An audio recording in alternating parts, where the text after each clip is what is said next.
हाँ जी, जैसा कि ईद उल अज़हा आने वाली है और आपको कलेजी खाने का बहुत मज़ा आएगा इस तरीके से बनाएंगे। तो चलें जी, आए शुरू करते हैं।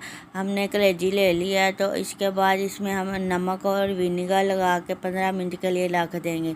इससे अच्छे से ब्लड साफ़ हो जाएगा। इसको वॉश करना है आपने।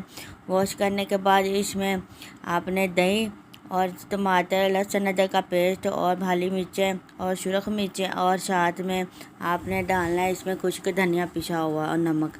तो जी 4 हमने प्याज लिए हैं, वो भी हमने अच्छे से फ्राई कर लिए हैं। इसमें आपने गरम मसाला और इलायची और तेज़पात सब कुछ डाल के तो आपने फ्राई करना और 3 टमाटर लेना है, वो भी फ्राई करना है।